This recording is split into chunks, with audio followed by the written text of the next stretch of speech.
nga kapunon, dako ang atong kalipay nga diin nagkuyog no sab kita niini nga kapunon nga diin magatuon kita sa pulong sa Dios pinagis pagtubag sa inyong mga pangutana.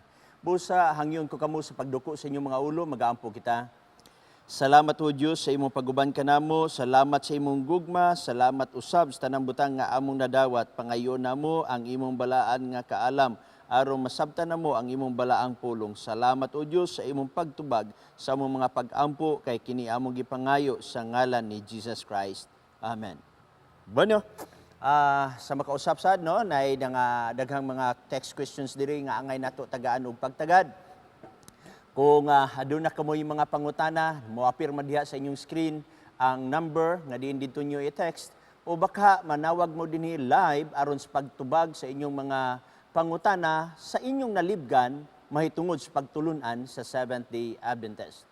Amo tagaan ka na og pagtagad, basta pagtulunan sa Seventh-day Adventist, amo ka nang tubagon, pinaagi sa balaan nga kasulatan. Bueno, laos ta diri sa usa ka mga pangutana. Una, gikan sa 0946-584-6270. Nagingon, good evening, Pastor. Na ako'y pangutana about death of Jesus. Sa unsa man nga paagi, Pastor, nga makaingunta nga Christ died for our sins. Because of His death, we are saved. Nga sa katong naapa si Jesus sa kalibutan, nakasala man siya sa government sa Hudiyo sa blasphemy. Mao nga ilang sang siya as punishment ni ana. Naabay mabas, naabay giingon ang Ginoo nga example lang, Pastor. Kundili malangsang si Jesus, sunugon niya ang kalibutan kundili siya magpakamatay sa ato. Thank you, hope matagaan ko og tubag. God bless sa inyong programa. Okay, adunay mga punto dinhi igsoon nga imong gipadangat. Unang punto dinhi sa unsa nga paagi nga makaingunta nga Christ died for our sins, no?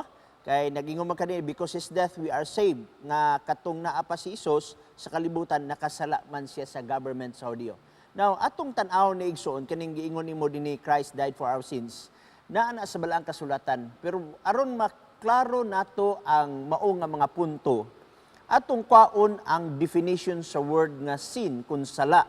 Kung imong tan-awon sa Biblia igsoon, unang Juan, Kapitulo 3, versikulo 4 nagingon, ang sala mao ang paglapas sa sugo sa Dios, kay ang nanagpakasala na naglapas man sa sugo sa Dios. So meaning to say, kung walay sugo, walay paglapas. Okay? So mao ni ang gingon sa balaang kasulatan igsoon. Now, niadtong mga tao nga naglapas sa sugo sa Dios, unsa may bayad sa mao nga mga paglapas. Ang Roma Kapitulo 6 bersikulo 23 nagingon nga ang bayad sa sala mauman ang kamatayon. So meaning to say igsoon, kung walay sugo, walay sala o kung adunay sala, adunay bayad nga mao ang gitawag nato og kamatayon. Na pangutana, asa man si Kristo namatay? Namatay ba si Kristo alang kanato? Ug ato nang tan-awon igsoon sa Roma Kapitulo 5 sa iyang bersikulo 8. Ni ay gipahayag dinhi sa balaang kasulatan nga mao'y tubag alang usab sa atong pangutana. Roma Kapitulo 5 sa iyang bersikulo 8 nag-ingon, apan ang Dios nagapadayag sa iyang gugma alang kanato, pinaagi niini nga bisan sa mga makasasala pa kita, si Kristo nagpakamatay alang kanato. Unsa igsoon? Si Kristo nagpakamatay alang kanato. Dili ingon nga namatay si Kristo tungod sa iyang sala, kay si Kristo walay sala. Og maton nimo dinhi sa imong pangutana nga si Kristo nakasala sa government sa Hudiyo tungod kay sa blasphemy. Tingali imong gikot igsoon ang John chapter 10. Verse 31 paingon sa 33, kay wala may lain nga mga bersikulo nga tin-aw og klaro nga nagpahayag nga alang sa mga Hudiyo si Kristo nakasala. That's according sa mga Hudiyo. Apan aton tan-awon ang Biblia igsoon, John chapter 10 verse 31 paingon sa 33. Nag-ingon diri. Okay? Ingon sa dinhi. Unya ang mga Hudyo namunit na usab og mga bato aron ilabay kaniya sa pagpatay kaniya. Og kanila si Jesus mitubag nga nag-ingon, gipakitaan ko kamog daghang mga maayong buhat gikan sa Amahan, unsa ba niining mga buhata ang hinungdan nga tungod niini inyo akong pagabatoon. 33. Kaniya mitubag ang mga Hudyo nga nag-ingon, batuon ikaw namo dili tungod sa imong pagbuhat og maayo, kundili tungod sa pagpasipala batok sa Dios kay ikaw nagpaka-Dios nga tao karaman unta. So alang sa mga Hudyo ug alang sa kamatuoran, kung adunay tao nga magpaka-Dios nakapasipala ka sa Dios.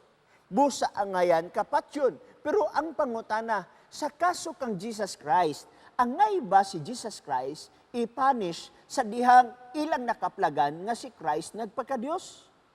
Naabatay mabasa sa balaang kasulatan nga si Kristo Dios? Kay kung naatay mabasa nga si Kristo Dios, meaning to say, wala makapasipala si Kristo kay siya nga nagpaka-Dios. Atong tan-awon igsoon ang balaan nga kasulatan.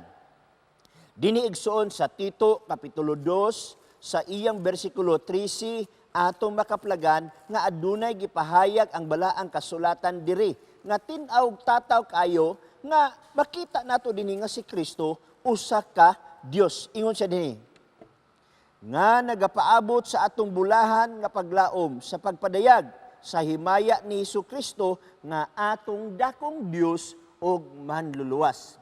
So dili di ay pasipala ang nabuhat ni Kristo sa dihang nag-ingon siya, ako ug ang akong amahan usara kami. Kay ang sa paglitok niya na igsuon sa bersikulo 30, gisabot ka na sa mga Hudyo nga siya nakigtapad sa Dios Amahan. Okay? So imo makita nga dili nato siya ma-charge nga blasphemy. Now, alang usab sa atubangan sa kang gitawag nato og Pilato.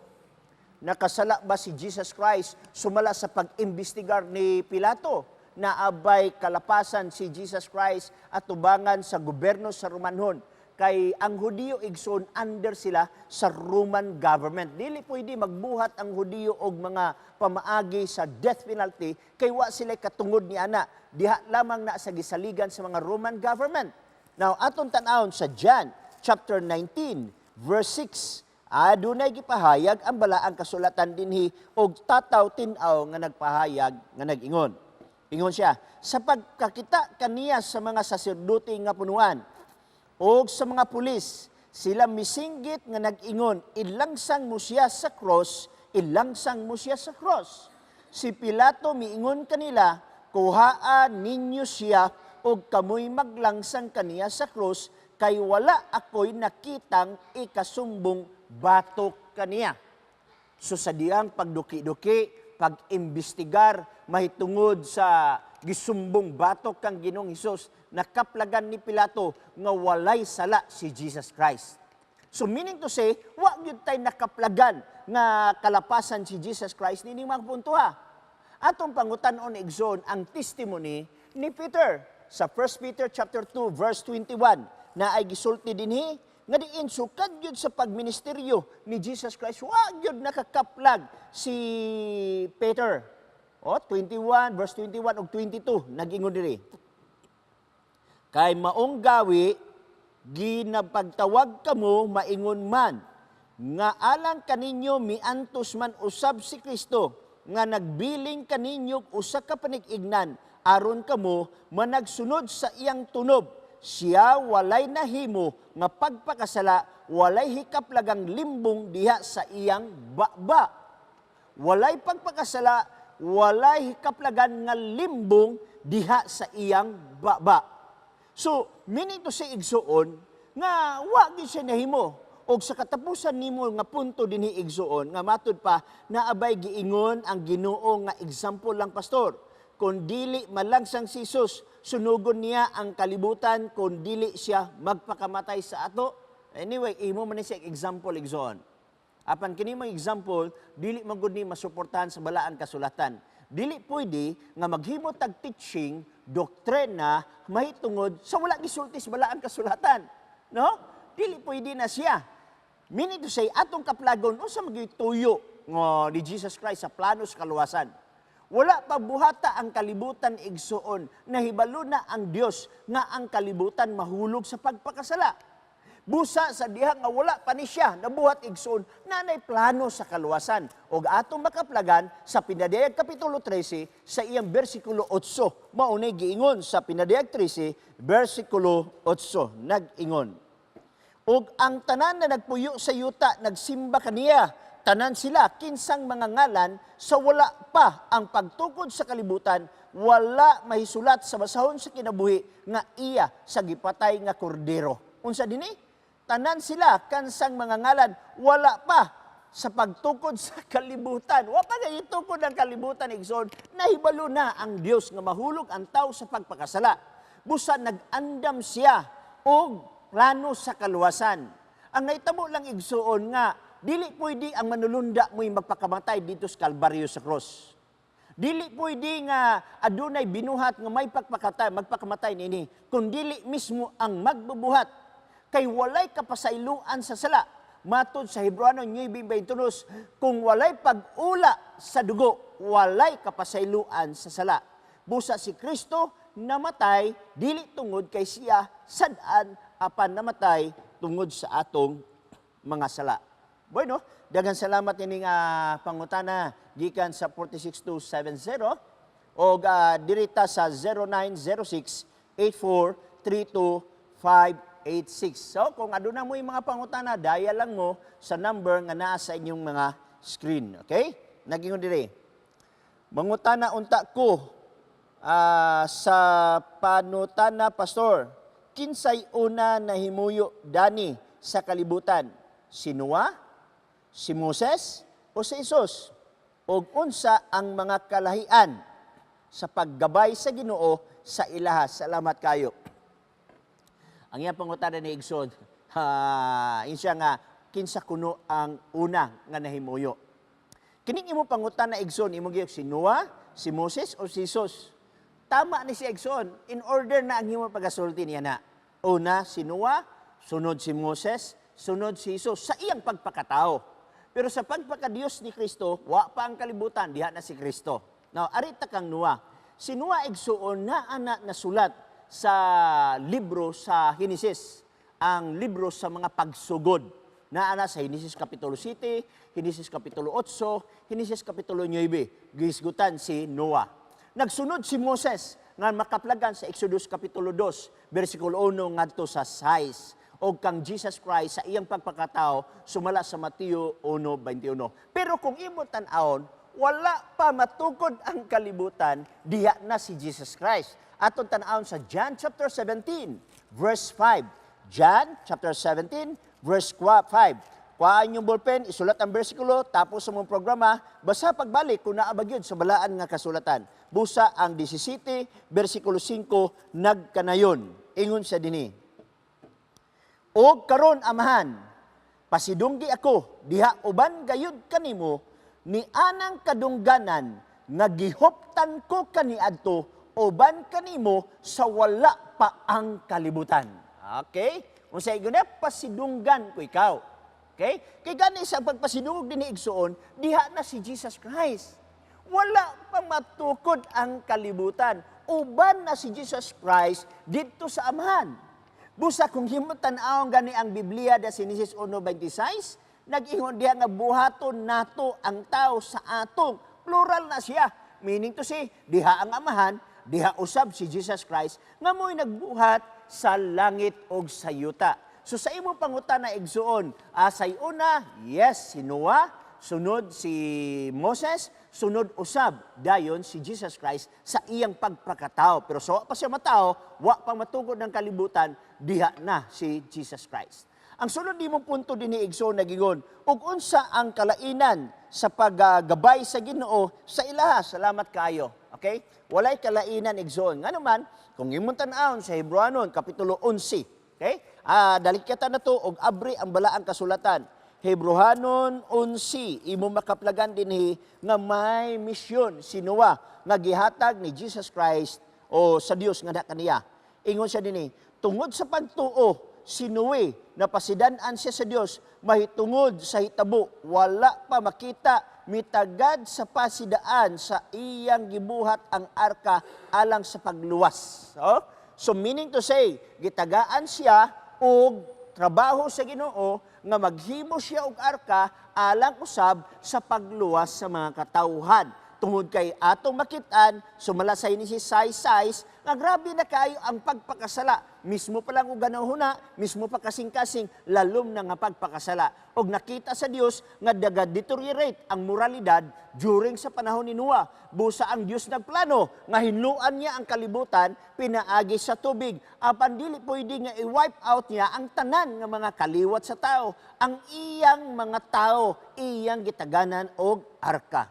Yusim sa kang Moses, kung imong tan-awon si Moses, ang plano sa Dios nga gihatag kang Moses aron usab sa pag-liberate, paghatag kagawasan sa mga tao nga naulipon didto sa Ehipto, gawas paingon sa yuta nga Kanaan, meaning to say aron sa paghatag usab og kaluwasan alang sa mga tao. Og labaw pa gyud sa tanan, kining duha si Noah ug si Moses nagahulagway sa usa ka tawo sa nga Dios nga nagpakatao nga mo'y magaluwas sa sala sa tibok nga kalibutan. Mao na si Jesus Christ miani sa kalibutan, nalangsang sa krus aron sa pagbayad sa atong mga kasalanan, aron ikaw ug ako pinaagi sa pagtuo o pinaagi sa pagdawat kaniya, aduna kitay gitawag nato nga kaluwasan, no? So, salamat usab di ini nga question nga imong gipadala. Usa ka question gikan kang Emil Acorda. Mayong gabi dinha kanimo Pastor Chris. Asa man makita ang garden sa Eden. Salamat kayo Pastor, no? Okay. Niya igsoon ang garden of Eden atong makit-an nga naa na magyud na siya nalatid sa Genesis kapitulo 2, no? Og atong mahulagway kung asa di ining Garden of Eden. Ang Genesis 2 mao ang ato nga tan-awon kay naa dinhi ang gisgutan diri. Okay? Unas tanan dinhi sa bersikulo 10 nagingon.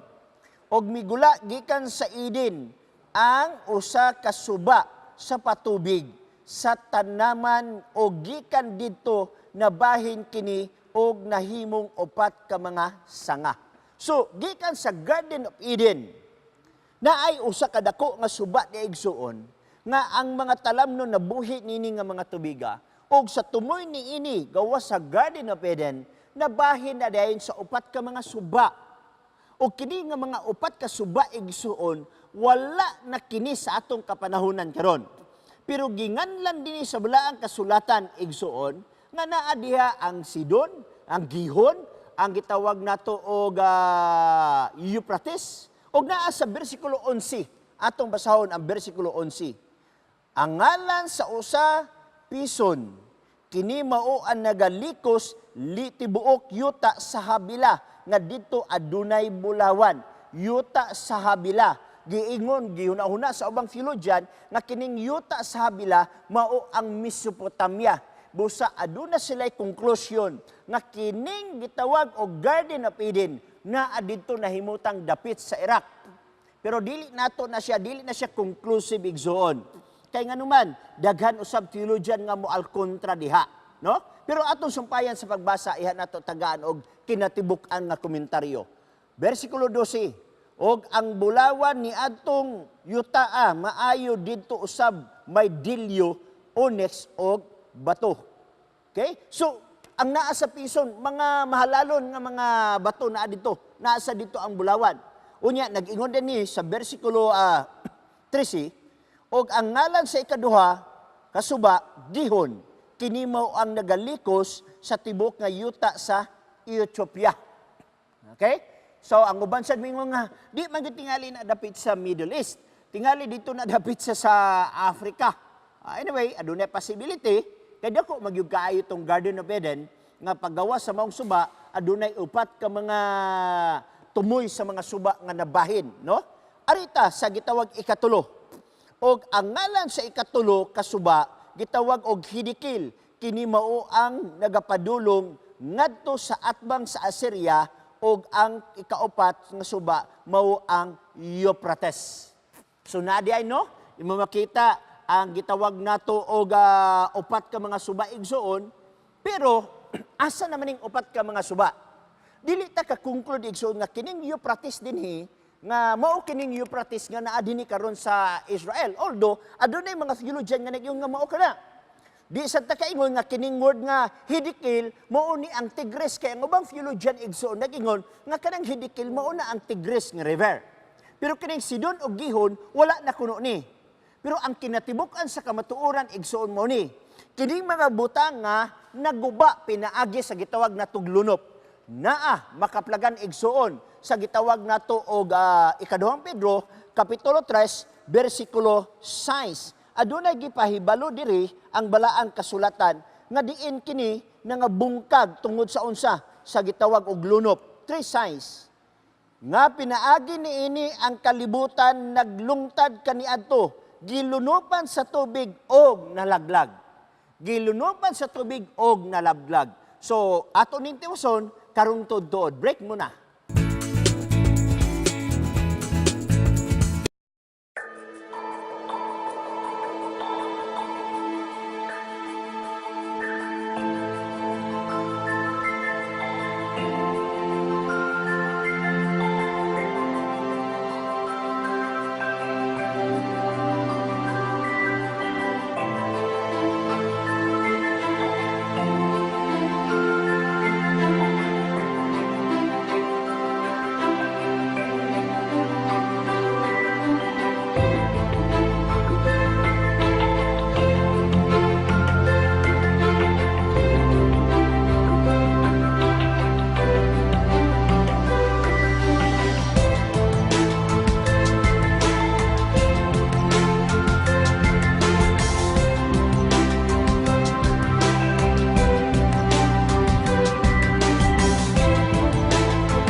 Boydo, mibalik kita.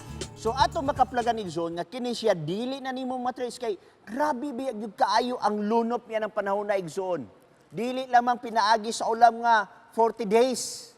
Apan ang mga tubig dito sa ilalom nagaulbo og kini mo inilukob sa tibok nga kalibutan og grabe ka devastate na na igsoon ang mga tubig nga gikan sa ilalom ng gawas. Pero before nga motuwas ta natay caller. Hello. Atong tagaag pagtagad usab sa concern sa atong caller. Go ahead, caller. Caller. Napa ba? Taga na itong pagtagad ang atong caller? Padayon. Go ahead. Muraga naputol ang ato nga caller igsoon. Tawag lag balik igsoon aron ato matagaag pagtagad kanang imong pangutana. Kay ato sa ning tubagon ang ubang nga mga portion dinhi sa mga pangutana. Now kung imong tanawon igsoon no, dinhi sa Genesis kapitulo 8 bersikulo 3, og ang mga tubig sa yuta nagadiyutay og walay hunong og minghubas ang tubig sa miagi na ang usa ka gatos og kalim-am kaadlaw. Imagine ni mo dili maguba ang kalibutan ana. 150 days nga ang yuta na umol na lukob sa tibok nga kalibutan pinaagis tubig. So adunay mga diversion gani ang ato makita karon dinhi sa Middle East, duha ra magyud kadagko nga mga suba, kining Euphrates ug ang Tigris. Granting, no, nga atong uyunan sa walay pagtugot, nga kining duha kadagkong suba mao nang gisgutan, nga Euphrates ug kining Hidikil nga mao ang Tigris. Pero ang pangutana, asa naman ang Sidon? Asa naman ang Gihon? No? So mao na nga dili siya conclusive nga kini mga butang nga makaingog gyud ta nga mao gyud ni siya. Pero atong makaplagan nga gikan sa Garden of Eden adunay dakong suba o gawas sa Garden of Eden upat na dayon ka suba ang nagsangan niini. Okay? So daghang salamat nga nang imong pangutana. Dirita sa usa ka pangutana igsoon 0948 128 4051. Pastor, duna ko'y pangutana, unsa man jud ang adlaw nga ikapito o gibalaan sa Dios. Universal knowledge naman na igsoon nga mismo pa ang mga dagko nga mga reliyon, no? Dili mga ginagmay nga mga sikta, dagko nga reliyon. Minado sila nga kanang adlaw nga ikapito, mao kana ang gisgutan sa Genesis kapitulo 2 bersikulo 1 ngadto sa 3, Exodus kapitulo 20 bersikulo 8 ngadto sa 11, nga kana siya mauna ang adlaw igpapahulay, mauna ang Saturday sa atong kapanahunan karon.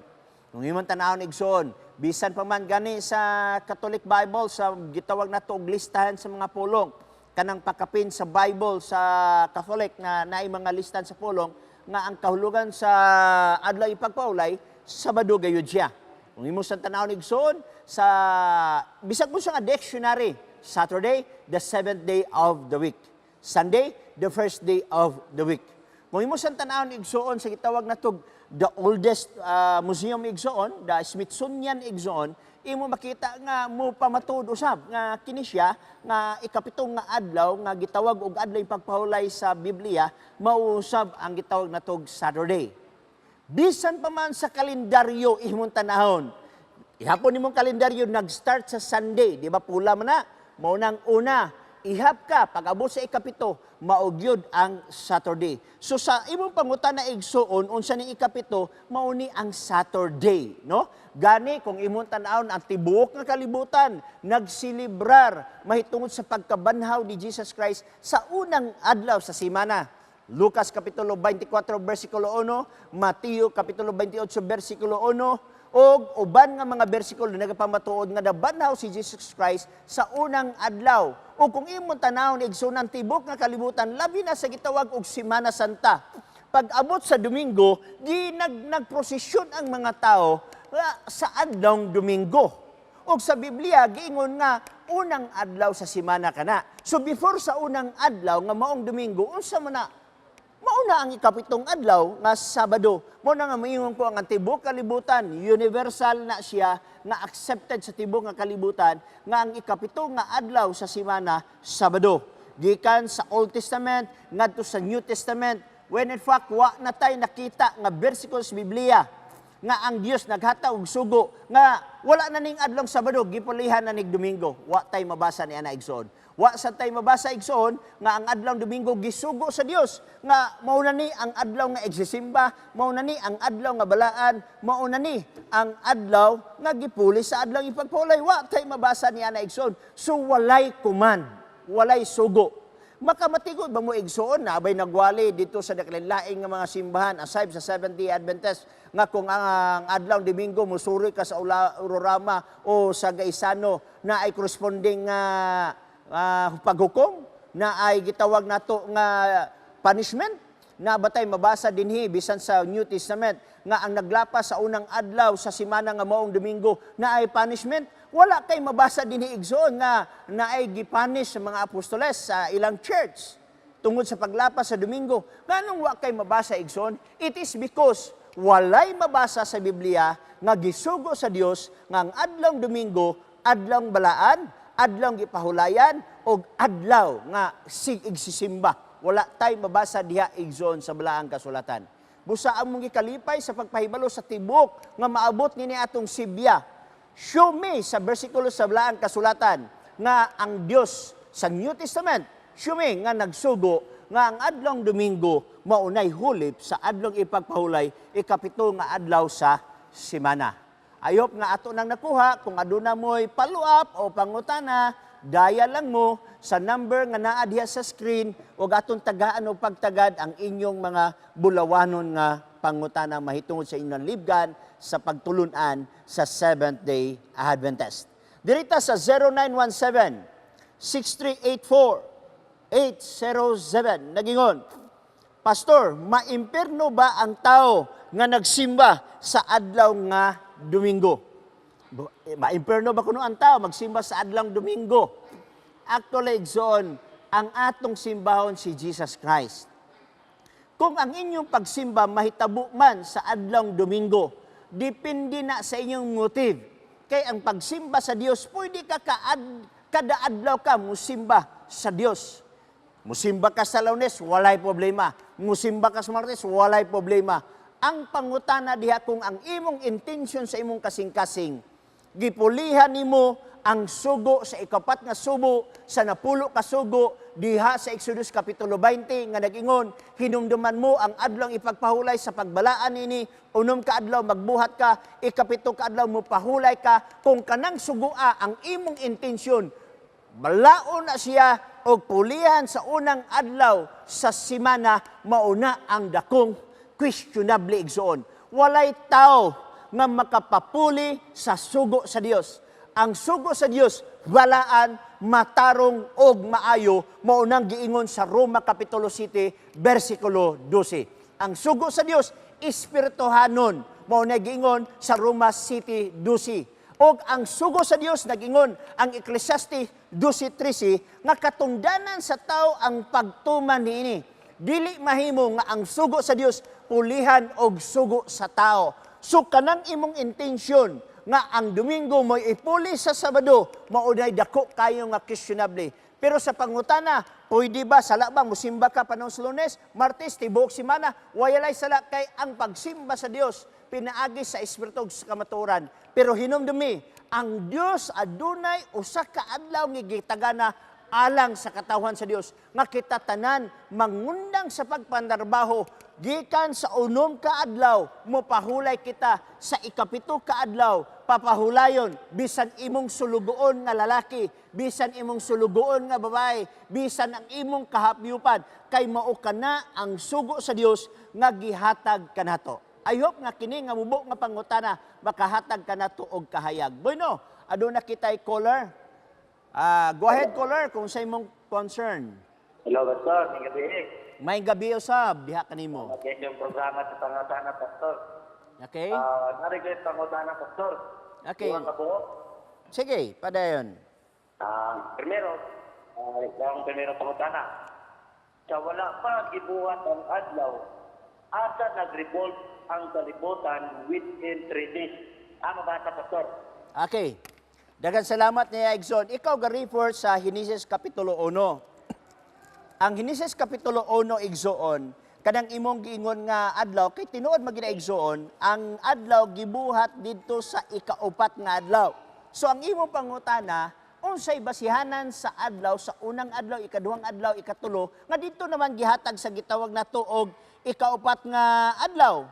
So ang tubag sa imong pangutana, Exxon, mao ni ang gitawag nato ang word nga gibuhat kaning basahon nato igsuon kaning gitawag nato Genesis Kapitulo 1 bersikulo 16 nagingon o gibuhat sa Dios ang duruha ka dagkong mga kahayag, ang labing dakong kahayag sa paghari sa adlaw mao na ang sun, og ang labing jutay nga kahayag sa paghari sa gabi mao nang moon.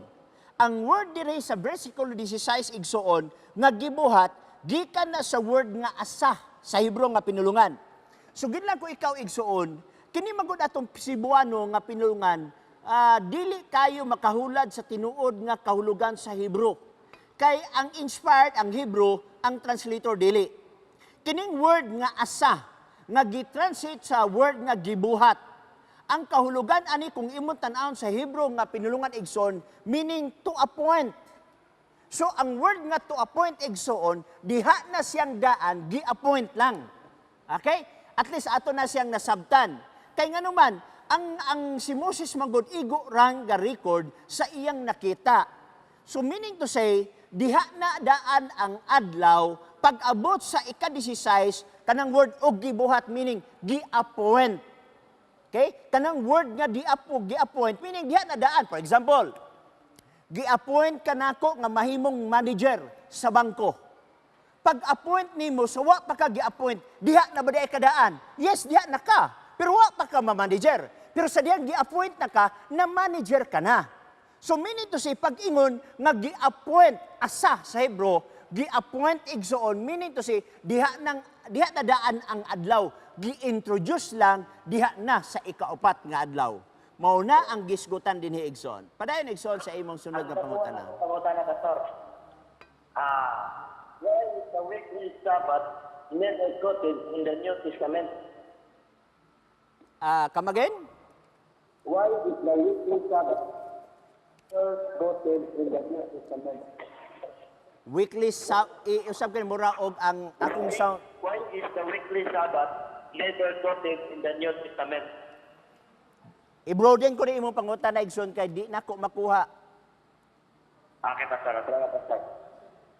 Why is the weekly Sabbath never quoted in the New Testament? Okay. Ngano kuno ang weekly Sabbath never quoted sa New Testament? Kanang imong never quoted sa New Testament igsoon, that is presumption. Ang word nga presumption nagunahon na ta nga wala sa New Testament. Actually, naa sa New Testament igsoon. Okay? Ang kanang gitawag na to og weekly Sabbath. Kanang weekly Sabbath mao kana ang adlong igpapahulay. Og ang adlong ipapahulay, mauna ang ikapitong nga adlaw sa semana. Ang pangutana, naabay atong makita nga ang adlong ipagpahulay, mauna ang gitawag nato ikapitong nga adlaw before sa unang adlaw aron masabtan nato. Di ata sa Lucas Kapitulo 4, 24, okay? Sugod ta sa Lucas Kapitulo 23 aron masabtan gid nato pag-ayo. Okay? Abrihi mong balang kasulatan. Dirita sa Lucas Kapitulo 23, diri sa 53, 54 ngadto 56. Akong basahon. Adlaw kadto nga pangandam og nagsugod na ang adlong igpapahulay. Okay? Kining word nga adlong igpapahulay, pangandam, ang tibuok nga mga dagko nga reliyon aminado nga Bernes kini. Pero bisan pa man dinhi sa bersikulo atong masabtan nga ningon, adlaw kato nga pagpangandam, nagsugod na ang adlong igpapahulay. Og misunod ang mga babae nga nanguyog kaniya sukad pa sa Galilea, og ilang nakita ang lubnganan, og kung giunsa sa pagpahiluna ang iyang lawas. So imong masabot nga si Kristo namatay sa panahon sa adlong pangandam. Kay mibisita man ang mga apostoles diri. Sa 56 nagingon, og unya na mauli sila og nangandam silang mga pahumot og mga ighaplas. Og sa pagkaadlaw nga igpapahulay, na mahulay sila sumala sa kasuguan. So therefore, ang adlaw ipapahulay before sa gitawag natog andam nga adlaw nga pagpangandam. Og after ni ini nga bersikulo sa Lucas 23, tan-awa ang Lucas 24, sunod nga bersikulo. Apan sa pagkaadlaw na nga nahinang adlaw sa semana. Nahiunang adlaw sa semana, meaning to say, first day of the week. Nga nahiunang adlaw sa semana, sayo sa kadlawon, sila nangadto sa lubnganan ug ilang nakaplagan, wala na diha si Kristo. Imo nakita ang first day of the week. Before sa first day of the week, gitawag siya og adlaw nga igpapahulay. Og ang before sa first day of the week, gitawag sad siya og seventh day of the week. Mao na ang tubag sa imong pangutana igsoon. Follow up. Salamat, Deo. Okay, daghang salamat usab sa imong pagpangutana igsoon. Bueno, kung naapay gusto mo ang ngutana igsoon, daya lang mo niini nga atong programa aron tagaan nato og pagtagad. Dirita sa usa ka pangutana. Unsa di ay tinuod nga ngalan sa Misaya? Jesus ba? Kay wala man good letter sa letter G sa Hebrew. Unsa kuno'y tinuod nga ngalan sa Misaya? Jesus ba? Kay wala man kuno'y letter G sa Hebrew. Actually, ang word nga Misaya igsoon, dili na siya ngalan. Title na siya. Kung imo na tan-awon sa Hebrew igsoon, gitawag na siya igsoon og Hamashiach, meaning the Messiah. Okay? Kung ang uban moingon nga ang paglitok anang ngalan sa langit ng anak sa langit ng amahan, Yeshua. Ang uban mingog Yeshua. Ang uban mingog Yavashua. Ang iman mingog Yahushua. Actually, daghang leon igsoon nga naglalis karon kung unsa gyud paglitok sa ngalan. Ang uban ang ngalan kuno sa langit ng amahan, Yahweh. Ang ubang gitawag og Yawa, ang ubang gitawag og Yava, ang ubang gitawag og Yewo. So daghan mga paglitok. Pero ang tinuod dinhi igsoon mao ni. Sa Old Testament manggod, ang pangalan sa Dios gitawag lang siya og Yud-Hi, Vav-Hi. Okay? Ang uban miyog Yud-Hi, Waw-Hi. Pero according sa Britannica igsoon nga ang sa Hebrew walay W. Ang W igsoon na tao lamang na 11th century by Scaliger. So meaning to say it is Yud-Hi, Vaw-Hi. Kay ang Old Testament magud igsoon gitawag siya og consonantal Hebrew. Duha ka klase ang Hebrew igsoon, consonantal Hebrew ug Masoret's Hebrew. Ang Masoret's Hebrew igsoon nanay supplied nga vowel o giimbento na sa 7th century AD by Masoret's scholar. Pero kumudagan ta sa Old Testament, ang naa diha igsoon mao ang gitawag natog Yud-Hi, Vaw-Hi. Consonantal Hebrew walay vowel. Nguna nga sa dihang adunay balaod kaniadto igsoon nga nagdili sa paglitok sa langit ng amahan, ilang gipulihan og Elohem. Ang ubang gipulihan og Adonai. Now, dinhi ta balik sa imong pangutana, unsa kunoy ngalan ni sa gitawag nato og tinuod nga ngalan sa Misaya. Now, daghang pangalan ang Misaya igsoon. Kung mudagan ka sa Mateo Kapitulo 1, 21, ang uban mingog Yeshua, ang uban mingog Yeshua, ang uban mingog Yeshua, dinhi sa English gitawag og Jesus. Kung mudagan ka sa Mateo Kapitulo 1, versikulo 23, gitawag siyang Emmanuel. Kung mudagan ka sa Isaiah Kapitulo 9, versikulo 6, gitawag siyang amahan nga walay katapusan, gitawag siyang prinsipe nga sa pagigdait. Pero gusto nako ihatag kanimo ang usa ka punto dinhi sa gitawag nato og Exodus Kapitulo 3, versikulo 14. Sa dihang si Moises nangutana sa Dios nga kuntuan nako didto og mangutana sila og unsay ngalan nimo, unsay akong isulti.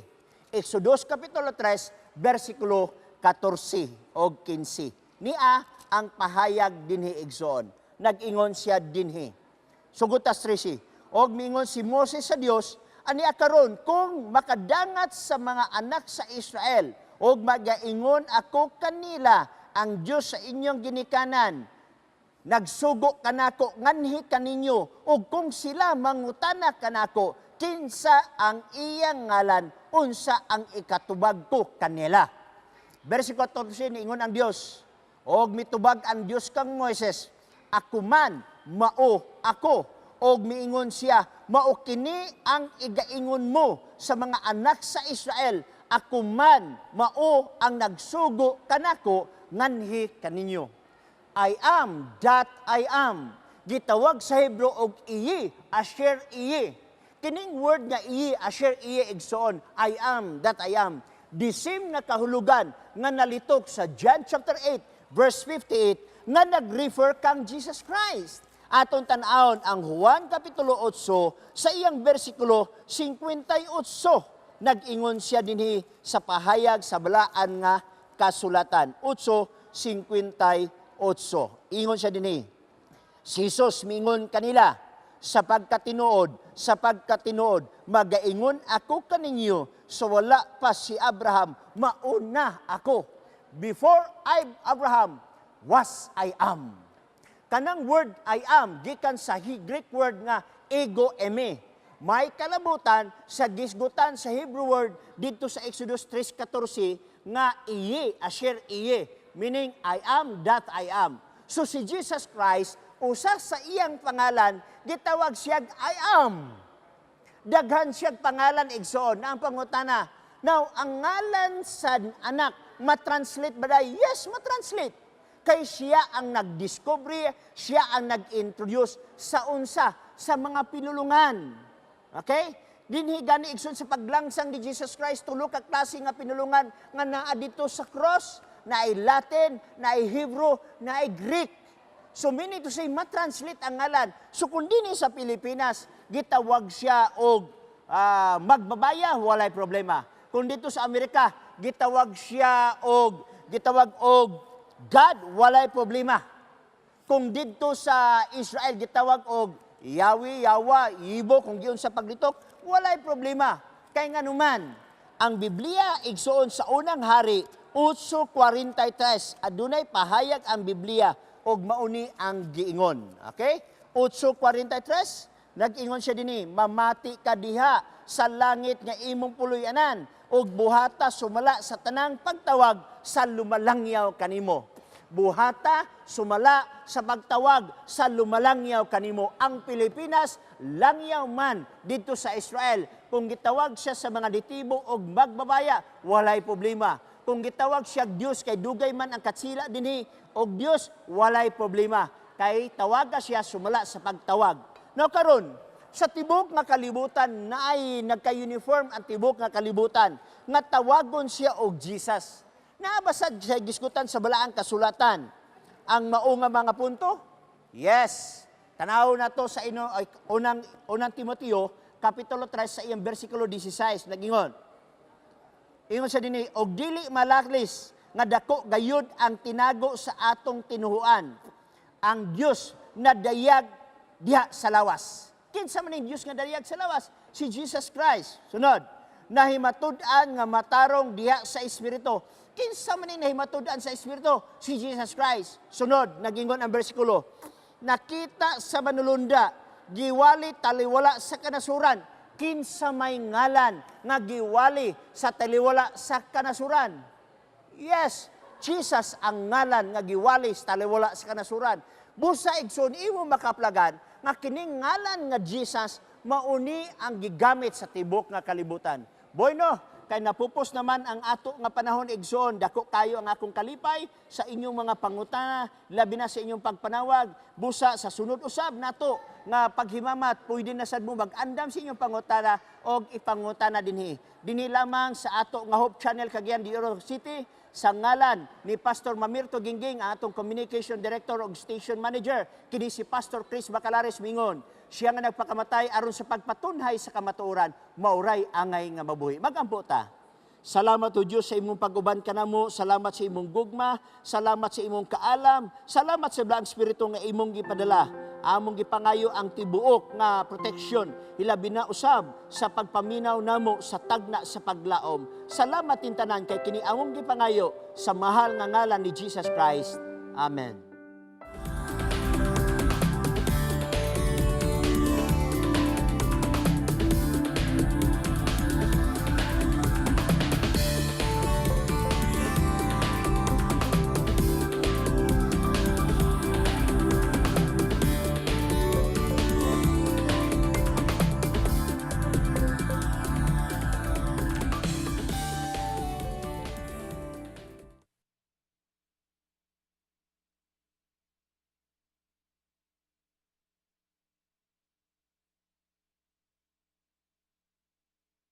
Meet the Hanson clan. Like any typical family, they have their issues. George, the father of Jennifer and Sebastian, is an atheist. His wife Suzanne is into the New Age. Suzanne's sister Mary is a born-again Christian married to Tom. Tom's mother recently died in a car accident. When Rosalind died, Tom really wanted to know what happened to his mum after death. His friends and family had many different views on the subject. George said, death is just the last step in our evolutionary process. When you're dead, that's all. Enjoy life today, it's all you've got. Suzanne told Tom, this is just a new beginning for your mother. Now her soul is set free and she can come back again, perhaps as a cow or human, in the never-ending circle of life. No one ever really dies. Tom didn't like that idea too much since he's not a vegetarian. The idea that he might be eating someone's relative or even his mum someday didn't sound right to him. Tom's wife Mary said, my dear husband, I know you must be sad, but your mother is now in heaven watching over you. At first that sounded real good to Tom, but then he wondered how much he liked the idea of his mother watching his every move now that she was in heaven. It was bad enough when he was a child. Tom's ever so sarcastic co-worker said, "Perhaps she went to purgatory or the flames of hell. Was she a good Christian?" As Tom thought about these conflicting views, he felt an overwhelming desire to know the truth. How could he know for certain what happens once you die? The apparent darkness beyond the grave troubled him a lot. He thought, if I die, then what? I like my life, and the idea that I might cease to exist forever is rather a terrifying thought. So Tom set out on a journey to discover the truth about death. He scoured the internet looking for answers, read articles and watched videos on the subject, but the more he read and the more he heard about death, the more confused he became. Perhaps like Tom, you've wanted to know what really happens after death. Unfortunately, you can't pick the after-death version you most prefer. Going up, going down, coming back around, or staying in the ground forever. You can choose to believe what you want, but that doesn't make it true. There aren't many truths on the subject, just one. Since we believe the Bible is God's word to us, we're going to discount the staying in the ground forever and coming back around ideas. The Bible doesn't support those theories. The secret to solving the mystery of death is found in the truth about the soul. Are you a soul, or do you have a soul? If you are a living soul, there is nothing that leaves your body when you die. The truth about death is important to understand because if you have a soul, separate and distinct from the body, the door is thrown wide open to the world of spiritualism. The Bible says God only has immortality. If the soul never dies, it must be immortal, but that idea is not found in the Bible either. At the tree of the knowledge of good and evil, Satan said, "You shall not surely die." Thus the first lie about man possessing immortality was told to Eve. But God said, if you eat the fruit of the tree, you will die. Who was right, Satan or God? Adam and Eve and every human being since have fallen under the hand of death. Everyone eventually dies. No one will argue that fact, but what then? A correct view of the soul is found in the book of Genesis.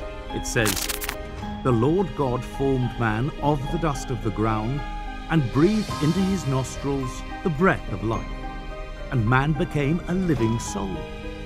Notice the word became. Man became a living soul. It took the body and the breath of life to make a living soul. The word soul in Hebrew means being or creature. With the breath of life, man became a living creature or living being or living soul. Now the question then follows, did Adam have a creature or did he become a creature? Did he have a being or did he become a being? Did he have a soul or did he become a living soul?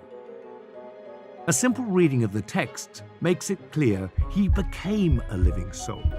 He did not have a soul distinct and separate from the body. Take away the breath of life, and man is no longer a living soul. Simple. All that is left is the body without the breath of life. Now he is a dead soul, a dead creature, or a dead being. According to the Bible, the word breath and spirit have the same meaning. When the Bible says, "The breath returns to God who gave it," it is the same as saying, "The spirit returns to God who gave it." Some Christians believe the spirit is separate from the body, that when a person dies, his spirit goes to heaven as a conscious entity. But is this true? Note what Solomon said. "The living know that they shall die, but the dead know not anything. Their love, their hate, and their jealousy have long since vanished.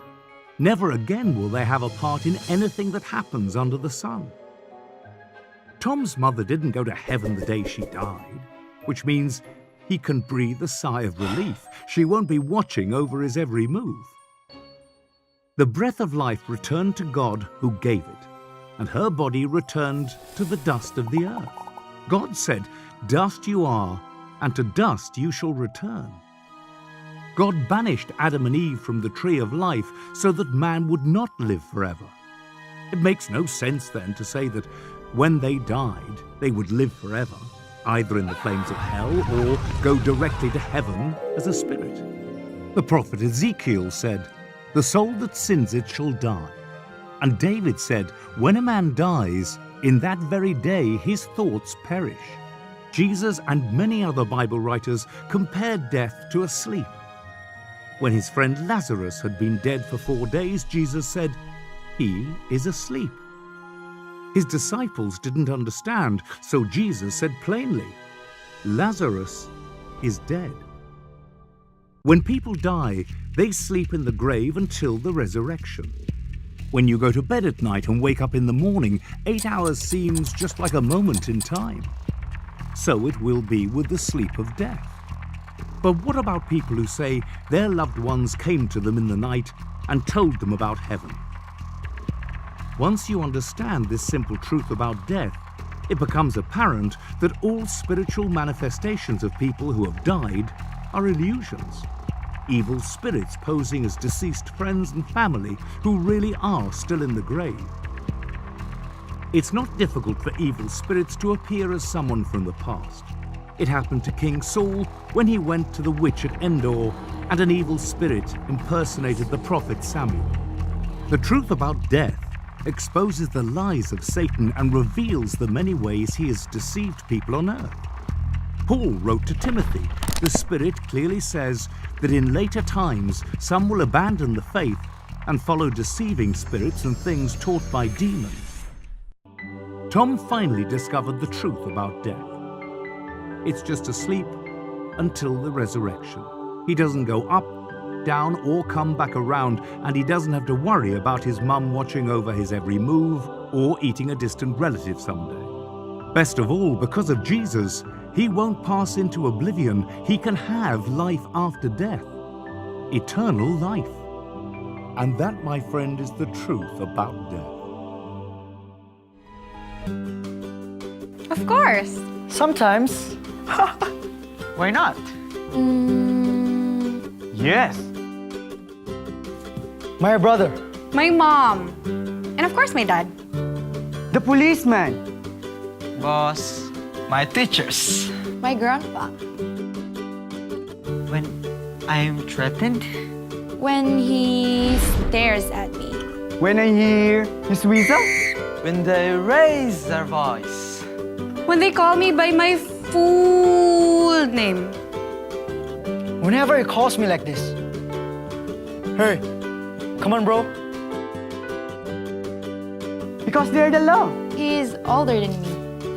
My grave would be at stake. They're my parents. Since I'm younger than him, I'll be fired if I don't. You know. Obedience Is More than a state of being obedient. it is our Willful practice of obedience conscious decision to obey policemen, To obey your and parents. teachers, It means submission to the rules which are meant. to keep us safe. Likewise, Obedience. is a manifestation of love. I respect my I love parents. my mom. I love my Older dad. brother. Besides, It says we obey our grandparents, our older brother, Our people of authority, Your our boss, parents, in the Lord. For this is right.